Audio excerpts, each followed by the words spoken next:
hubungin, tapi sampai sekarang jadwalnya katanya masih sibuk segala macam. Ya saya mengerti lah, orang kan mungkin punya jadwal. Saya pikir kalau memang serius ya harus selesaikan cepat kan gitu. Karena dari pihak kami kan dari awal ayo mau jam itu, jam ini, jam apa. Tapi akhirnya kan dari perkataannya merujuk bahwa ini tes DNA kan kenapa harus merasa. Ini kan belum tentu buat Denny Sumargo, bisa saja buat orang lain. Saya pikir kok arahnya di publik jadi ngawur ini. Jadi kita pikir ya sudahlah, dilaporkanlah secara hukum biar jelas apakah masuk unsur pidananya atau tidak. Oke. Dan kemudian masalah tes DNA ini kalau dia merasa bukan buat saya, ya sudah nggak usah tes DNA. Nanti kalau dari pengadilan memutuskan ada tes DNA lagi, kita ikut pengadilan aja. Beres kan?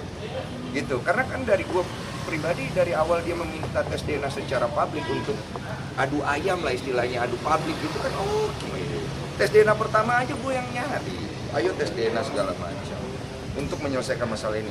Gini loh, satu orang pengen nyelesain masalah, yang lain tidak terlihat ingin menyelesaikan masalah. Tidak akan selesai masalahnya. Dan kalau tidak dipayungi oleh hukum, tidak ada tengahnya ini, tidak kelar-kelar ibarat. Capek gitu loh. Yang untung kan kalian. Capek juga, bonding. Bonding kamu dengan aku. Dengan adanya kasus ini.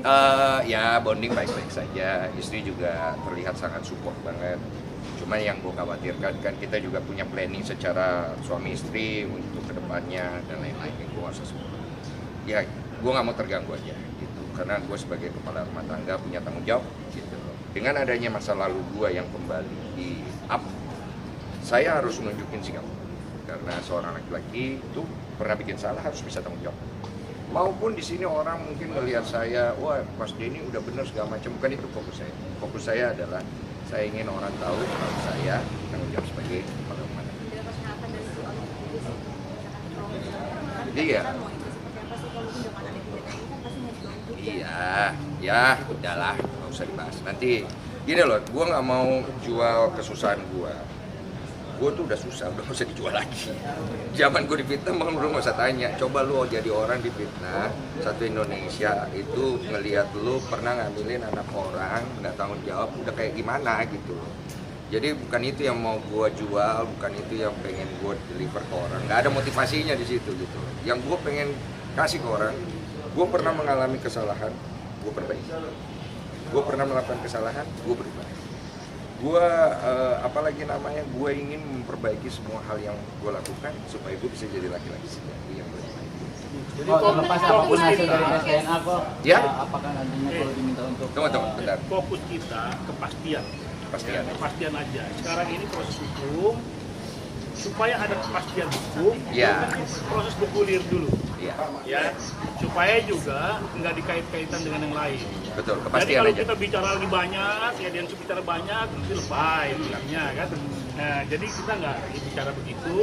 Yang jelas kita pasti, ya. Karena kita dilaporkan, sudah sedang berjalan prosesnya. Mudah-mudahan dalam waktu dekat ada pihak-pihak yang dipanggil. Ya udah bergulir nanti selesai itu sampai ke persidangan. Iya. terlepas dari apapun hasil. Tapi kalau pihak sana minta damai, apakah Wartawan. laporan ini juga selesai? Apa? Kalau pihak sana ada etikat baik untuk meminta damai, kok apakah laporan ini selesai juga atau seperti apa? Nggak mau nanggepin itu karena buat gue itu masalah kata pengacara itu kan masalah ke depan. Saya juga tidak akan membahas masalah yang belum terjadi toh. Gitu. Mau damai atau tidak hak masing-masing. Kalau kami ingin menyelesaikan ini di hukum supaya ada kepastian. Kok terlepas dari hasil tes DNA, kan saat sebelum pihak mereka berhasil seolah-olah bicara tentang naskah terus. Apakah terlepas dari hasil DNA iya atau tidak, anak tersebut akan dirangkai juga Pak, diminta? Sampai minta nafkah. Ya, karena kan bicara selalu sudah menghidupi. Janganlah kok gitu. Iya, kan dibilang berjuang juga seperti itu. Itu narasi lo aja. Oke. Gue tolongin lo orangnya. Lo. Iya. Itu urusan dia. Masalah nafkah itu urusan lain. Gue kan dari gue pribadi nggak ada bentuk keberatan. Gue bilang dari tes DNA pertama. Kalau anak saya tanggung jawab. Kalau bukan, jangan kok paksa saya jadi bapak. Saya. Sekarang lu tahu semua komentar pengen jadi anak gua. Semua tiba-tiba punya lesung pipi. DM gue isinya itu semua. Lu tanggung jawab. Ini kan nggak terbukti ya kalau Ini kayak anak gua nih. yang ini nih. Pak, ini kan nggak terbukti kalau ada Densu. Mungkin Bapak tahu nggak sih sebenarnya siapa sih? Oh, saya nggak tahu, itu saya nggak mau campur ya. Karena yang lebih tahu kan pasti seorang ibu.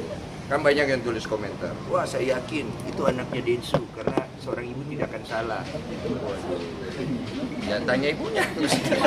Sekarang kan hasil tes DNA yang pertama bukan saya gitu loh. Tapi tes DNA yang lalu itu dimasukin ke bukti.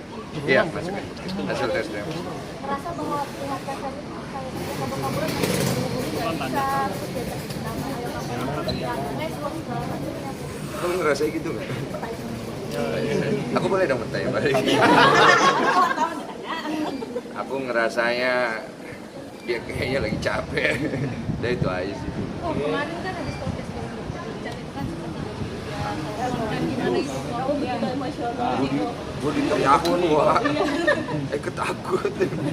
Aku langsung takut gitu loh. Iya, maksudnya aku cuma tegas aja. Mau tes DNA ayo, gitu. Mau ketemu duduk bareng ayo, podcast ayo. Mau apa sih? Nggak ngerti gue. Oke, yuk. Kemarin kan di podcast Richard sendiri kan dia katanya malah nunggu di basement nggak berani naik untuk mau pulang. Oh itu tanya dia. Kalian tuh jangan wawancarain gue mulu. Oh hanya gue bisa tuh. Iya, karena saya ingin pansos.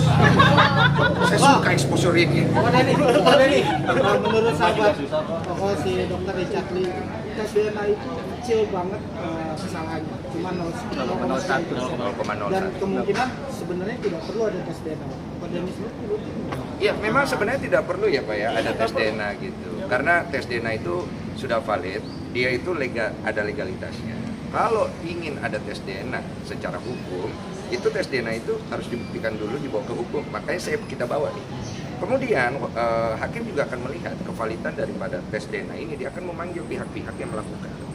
Dan kalau memang tes DNA ini memang sudah sesuai dengan prosedur, kalau apabila ingin dilakukan tes DNA kedua, itu harus bisa buktikan dulu ini benar atau enggak, udah itu situ aja. Jadi yang pertama juga kan nggak ada kewajiban sebetulnya. Ada kewajiban. Cuma kan yang dipakai terus, dipakai buat konten terus sama dia, diungkit terus ya kan.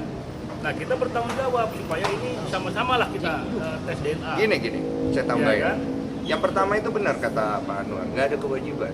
Saya hanya melakukan ini karena ada konsekuensi moral dan juga tanggung jawab publik yang saya berikan untuk sebuah pembelajaran dan untuk sebuah tanggung jawab. Dan juga untuk sebagai informasi kepada pihak anak itu nanti. Karena anak ini sudah kemakan dari kecilnya, dia itu taunya, oh bapaknya Densu.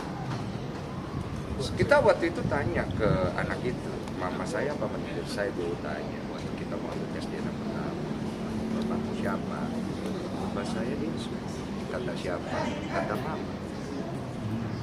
Jadi ini kan anak ini kasihan. Jangan, maksudnya gini, udah lah, masuk. Nah, intinya menegaskan aja bahwa Menarik kok, Oh. bisa tayang kok. berarti menegaskan aja bahwa tes DNA itu benar tidak bisa Manipulasi. Ya memang tes DNA itu tidak bisa simulasi. Tidak bisa dimanipulasi. Kalaupun bisa terjadi harus bisa dibuktikan. Karena ini kan berangkat dari sebuah legalitas. Ini bukan gini loh. Kita tuh tes sakit, diagnosa ini kemudian, wah saya nggak percaya, saya yakin badan saya tidak begini. Saya pergi ke dokter lain untuk didiagnosa. Ini bukan penyakit. Itu baru second effect. Ini sampel. Kalau ini hasil lab kan? Hasil lab. Kayak lu punya darah nih, darah lu A. Udah keluar nih darah lu A. Wah saya nggak percaya darah saya A. Iya, lu pergi ke rumah sakit lain. Itu darah A itu nggak berubah. Darah lu A gitu. Oke, anggaplah, wah ternyata salah darah lu B. Berarti kan pihak dari kedua rumah sakit ini melakukan kesalahan. Ada salah satunya kemungkinan. Perang lagi. Ya kan?